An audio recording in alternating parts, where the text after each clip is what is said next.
ko hurai rawa ko dine o ko iwi. I tai mai a ho ki Aotearoa, I te tau rua mano te ko mahiwa. Ko Christopher Clancy, toko ingoa, no reira, tēnā koutou, tēnā koutou, tēnā koutou katoa. Thank you everyone for coming and joining me this evening. I hope to give you a wonderful presentation on the history of Jewish music in Europe in the 19th century and anti-Semitism at that time, focusing on Mahler and how we very nearly lost not just Mahler but many other Jewish composers due to the Nazis' drive to eradicate not just the Jews of Europe but also our culture of Europe as well. If there's time at the end, I will take questions. Just so everyone understands, I'm not going to be talking about the compositions of Mahler. I don't do music like that. I do history, and I will be talking about that, so I'm happy to answer any of those types of questions. So to understand the world that Mahler grew up in, we have to understand what was anti-Semitism like in the 19th century. Gustav Mahler was born into a world where, on one hand, Jews were the most free as they had ever been in history. But on the other hand, anti-Semitism was morphing, and it was becoming a new beast that was more insidious than it had been previously in the past. One of those reasons is due to the Enlightenment. The Enlightenment allowed for Jews to become emancipated because it was based off the ideas of reason, social, humanitarian, and political. So one of those ideas around social was that all human beings have the right to be free. It also meant that Jews, as humans, had the right to be free and citizens of the countries that they lived in. Prior to the Enlightenment, Jews were not citizens of any country. They were actually usually subjects that had to be protected directly by the monarch of that country. It also was the morphing of the medieval church anti-Semitism. So during the medieval time period, Jews were often blamed for plague, for economic downturn, disease, anything the church could find because of the rejection of Christ as the Savior. One of the most common claims of anti-Semitism from the church was the blood libel and deicide. This changed into economic anti-Semitism. Now, something within the Jewish makeup of our genetics meant that we were greedy, that we wanted to take all of the world's money and control the world's finances. In the 1870s, what we see is an introduction of racial anti-Semitism. Now, one thing to understand is that Jews in no way are a race. We are an ethnic group, we're an ethno-religion. So you have Jews that look like me, you have Jews that are African because they come from Ethiopia, Jews that come from India, China, all over the world. So the idea that there's a race issue of Jews was relatively new, and it was really built upon a misinterpretation of Darwinism, specifically social Darwinism. Now, within Northern European views, Jews were considered inferior because of the way we looked, having darker skin, darker hair, darker eyes. Within Southern Europe, we were considered inferior because of the fact that we had lived in ghettos for so long, separated from the outside societies. So when a Jew was emancipated in a country like Italy or Greece, they really didn't know what to do with them because they didn't know how to interact with them. In fact, the oldest ghetto in the world is in Italy. It's in Venice. And it's actually now over 500 years old. One of the things that people claimed with this new Enlightenment ideas is that Jews are now the reason for all of the troubles in the world, and it's in our genetics. It has something to do with the core of being Jewish. And this is actually the time frame where we actually have the word anti-Semitism created. It's in this time period. Now, when the word was first created, it was actually created by an anti-Semite himself. He was trying to make a difference between those that were pro-Semite, which doesn't actually exist, meaning Middle Easterners or those who are from Ethiopia, typically referring only to Christians, not Muslims and not Eastern Orthodox Christians, mainly Catholic and Protestant Christians who have been converted. Anti-Semites was a way to say that this is all of the problems within the world because Jews are against, and he had a whole list of everything that they were against. That kind of ideology gets put into the race view, that because it's now a genetic issue, well, it goes into other parts of culture.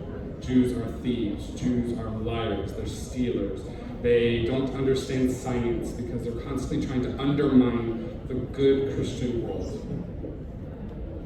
Within this, we also have different types of anti-Semitism. So for example, nationalists, This is the time of nationalism all around Europe for national identity, whether it's Hungarian, Czech, Polish. The Jew is cosmopolitan because we're moving from our farms, because most Jews at that time were poor farmers. So they're moving from the farms to the cities. So because of that, the nationalists said there's something wrong with the Jews. Conservatives said that it's the racial ideology. That it's at this core of a race idea. White Northern European is the best and Jews don't mix that. Capitalists claim Jews were communists, and communists claim Jews were capitalists. It is one of the great myths that to this day still is out there. And we still see it online, and we're seeing it actually rise here in Aotearoa and around the world. And it's almost funny when you think about it, because how can we be both? But at the root of it is the lack of understanding of how money was working, because most people at this time still were uneducated. And a small but visible group of Jews were in finance. Well, they were in finance because they were forced into finance during the medieval time period by the church. This is the world that Mahler grew up in, and this is the world that influenced all of his compositions. One of the things that kind of shocked me when I was looking into Mahler, because I was not as familiar with him as I was other Jewish composers, was the fact that he loved Wagner. And yet we have this quote here from Wagner: "We observe in Jewish music works that soulless, feelingless inertia. What issues the Jews' attempts at making art must necessarily therefore bear the attributes of coldness and indifference, even to triviality and absurdity. And in the history of modern music, we can but class the Judaic period as that of the final unproductivity of stability gone to ruin."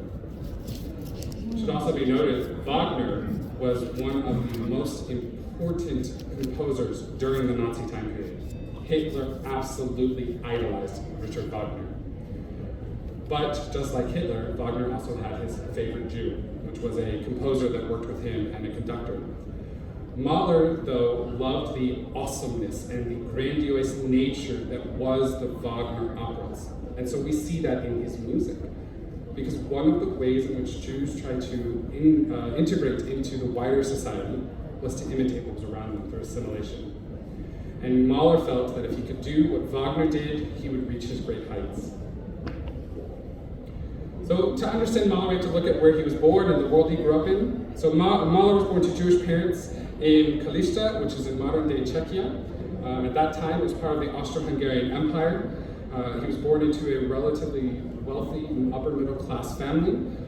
Quite early in his life, he showed an aptitude to music. And in fact, he was a choirister for the Catholic Church in his town. He grew up singing church music.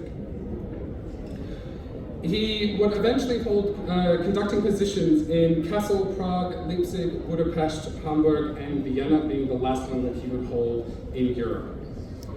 During his lifetime, he was not as well known for his music as he was for his conducting. In fact, during his time in Vienna, he converted from Judaism to Christianity in 1897 to become the music director at the Vienna Hofburg Opera. This conversion of Jews to another religion to attain a position was very common in the 1800s. Another very famous Jew who did this was Benjamin Disraeli, who converted from Judaism to Anglicanism, later becoming a prime minister of the United Kingdom. We also have Felix Mendelssohn, another famous composer. He was born to a very well-known Jewish family, his grandfather being one of the founders of Reform Judaism in Germany. Converting to another faith for a job was not considered to be leaving Judaism so much as it was to be guaranteeing the safety for your family, because you now guaranteed they had an income and they had protection from any anti-Semitic acts that were going on. For Mahler, though, this didn't actually work out, because even after he converted, he experienced anti-Semitism for the rest of his life, especially from other musicians, Wagner being an example. Whenever he would see Mahler play, he would get up and walk out. If he had to conduct a Jewish composer, he would wear gloves.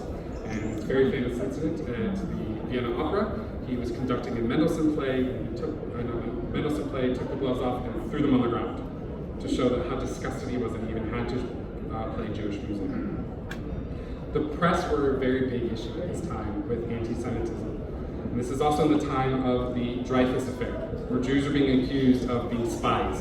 So we don't have loyalty to any state because we are Jewish. The fact that we don't pray to the same God, we don't go to the same churches, that means that something must be wrong and we can't be trusted. And so the press often would go against Mahler, saying that he couldn't be trusted with the way he was conducting these famous works by Bach and Beethoven. He was not the most easy man to get along with, we could say. He was quite difficult. He was an exacting taskmaster. He expected perfection from all of his works, to the point that eventually was one of the main reasons he left Vienna, and he ended up resigning and moving to New York. He would eventually die in New York, but before that, he did become the director of the New York Philharmonic and would hold that post until he passed away. As the leader of the New York Philharmonic, he was able to complete most of his later compositions, but he would never hear them played. He died before that happened. When he died in 1911, he was actually starting to die in relative obscurity.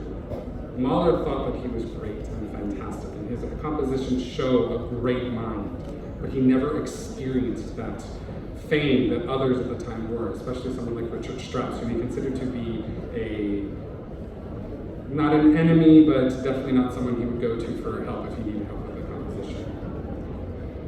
Which then brings us to, what did the Nazis do? And why did the Nazis do this to someone who's so great like Mahler? Nazi Germany and its ideas were born out of the ideology of that Jews at a core needed to be eradicated. And it wasn't just the people, but the culture as well.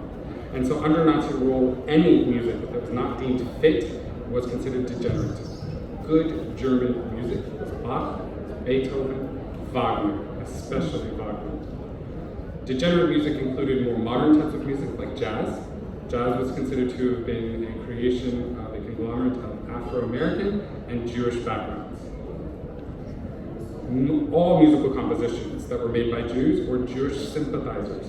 And that's a very key thing here, because Jewish sympathizers could be someone like Mendelssohn, who was Catholic. But in his lifetime, he said that his Jewish history guided the pieces that he wrote.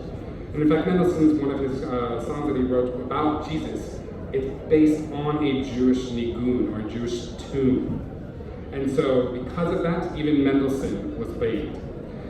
If you were in a position of power, you were expelled, and at worst, you could even be sent to a concentration camp. Contrary to popular belief, the first concentration camp didn't open up after World War II started. The first concentration camp opened up in March of 1933, 6 years before World War II started.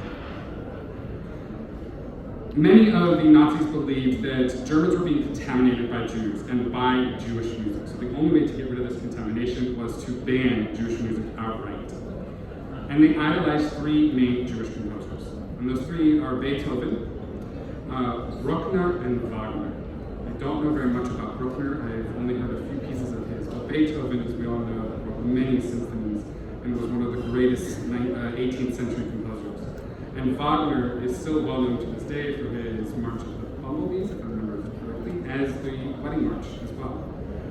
Within the Jewish community, in fact, the Wedding March is still controversial because of the fact that it was written by such a rabid anti-Semite. So many people have an issue walking down the aisle to that.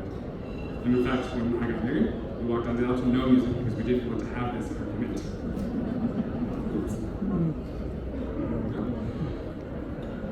It ended the career of hundreds of gifted musicians.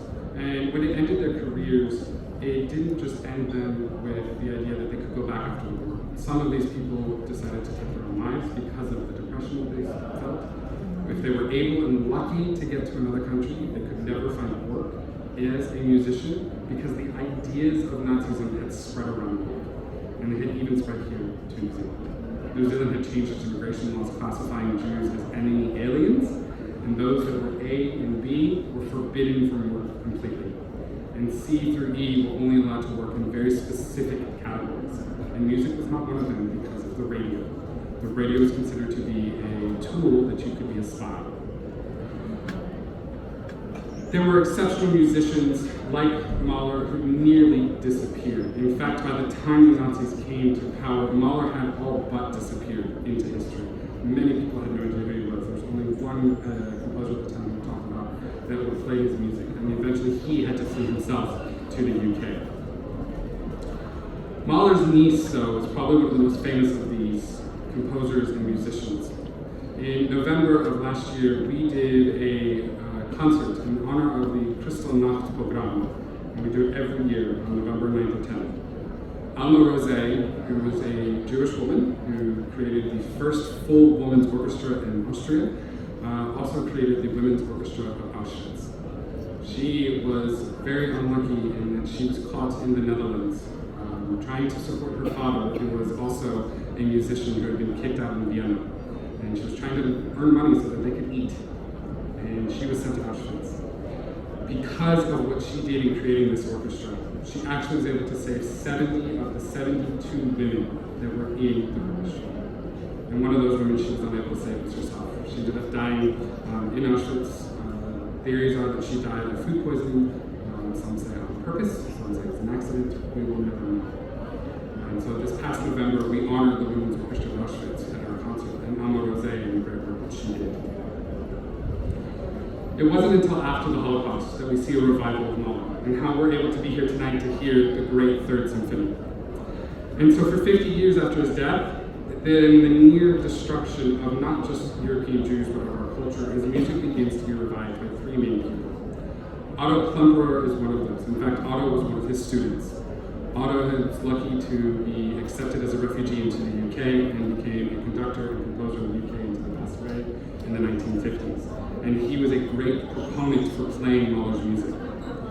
Leonard Bernstein and Simon Rattle are other examples of revivalists. Leonard Bernstein still plays his music to this day. Mahler wrote to his niece Alma, though, in 1902, a very prophetic message. My day will come when his is ended. If only I might live to see it, with you at my side. Now, originally, this message was about his rival, Richard Strauss, but for me, it's even more prophetic because it's also about Hitler. Megalomaniacs like Hitler, no matter what they try to do, will always be pushed to the annals of history as nothing more than good. And we now have his music because of people who were willing to risk their lives to save his music. And sadly, we don't have his niece who would have loved to have seen all of you here to hear his music. Each time Jewish composers are played, we become the memory keepers of their works and the lives of the Nazis tried to work out. So tonight, as you leave, you are that memory keeper of Mahler, which means you have a responsibility to make sure that the world knows not just who he was and not just how amazing his music is, but also how the world tried to eradicate him and many other Jews from history. I'm about to show you a 3-minute clip of a very well-known woman here in Wellington. Her name is Claire Galambo-Schwinter. Claire was a survivor of Auschwitz, amongst other camps, where she was eventually liberated from Buchenwald. She was an accomplished violinist and actually played here at the New Zealand Symphony Orchestra for 33 years. Without music, without those of you who come to hear that music, Claire's life never would have been given back to her. And so I leave with her and then a poem at the end. If I can't play the violin, I said, at the age of 5, I don't want to play anything. So my parents said, okay, is that what you want? And I have never regretted it in the next 75 years. My name is Claire Galambo-Schwinter. I was born in Budapest, Hungary, in 1923. In Hungary, there were 600,000 Jews. So I was in my late teens. When the Germans walked in, they only walked into Hungary in March 1944. We kept hoping that we will be left alone, but we were not. One day, we were taken out to the railway station, and there we were put into the wagons and taken to Auschwitz.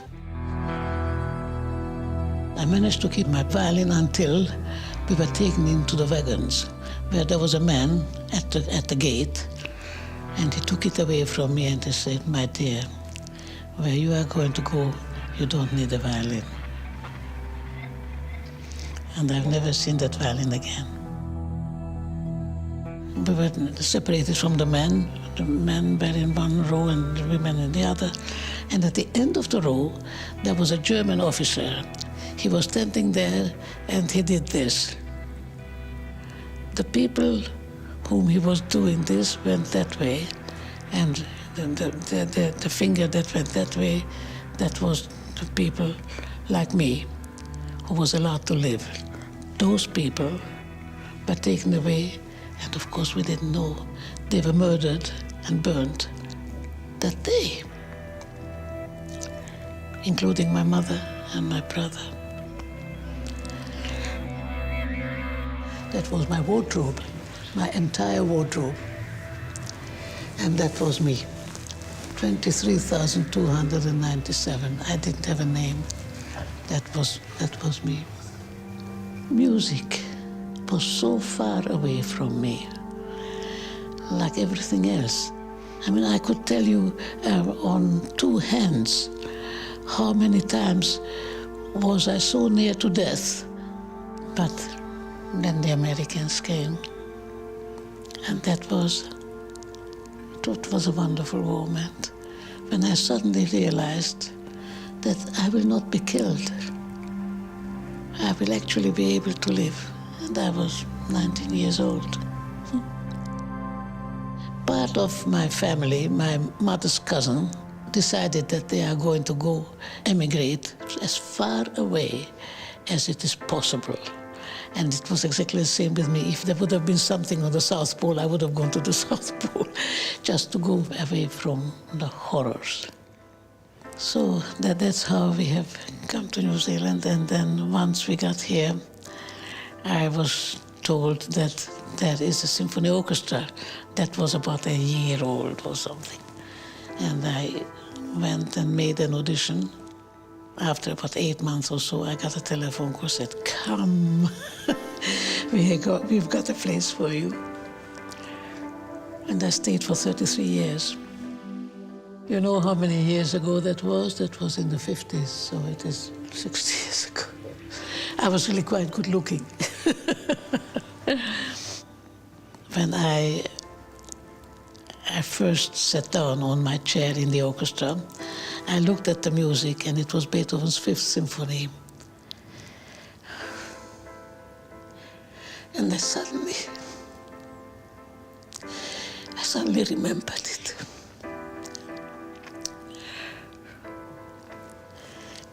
I knew it was the Fifth Symphony. I was back in my life, that I could live, and I could carry on, and I could play in an orchestra, and life was maybe going to be good, and it was good. Paul Celan was a Holocaust survivor, having survived Auschwitz and 4 other camps before he was liberated. He wrote Death Fugue as a play on the famous movement by Beethoven, Art of the Fugue. And I'm only going to show you just a bit of this poem that pertains to music. He calls out, "Play death, more sweetly death is a master from Deutschland." He calls, "Scrape those fiddles, for darkly then as smoke you'll rise in the air. Then you'll have a grave in the clouds, there you'll live at ease. Black milk of dawn, we drink you at night, we drink you at noon. Death is a master from Deutschland. We drink your evenings and mornings, we drink and drink. Death is a master from Deutschland. His eye is blue, he strikes you with lead bullets. His arm is true, a man lives in the house, your golden hair Marguerite. He sets his dog on us, his gifts as a grave in the air. He plays with the snakes and dreams death is a master from Deutschland. Your golden hair Marguerite, your ashen hair Shulamit." Tonight we begin the weekly start of the Jewish Sabbath, Shabbat, and I cannot think of a more fitting way to go into the Sabbath than to honor the lives of Mahler and Claire and the millions of others that were taken by hate and anti-Semitism. The Holocaust Center of New Zealand works to make sure that not only do we remember those that died in the Holocaust, but that we also pass on those lessons. Those lessons have to live within each of us, that we make Aotearoa, New Zealand, and the whole world a safer place for all. Otherwise, we have killed these victims again, and no one deserves to have a second death. I thank you for listening, and I thank you for coming tonight.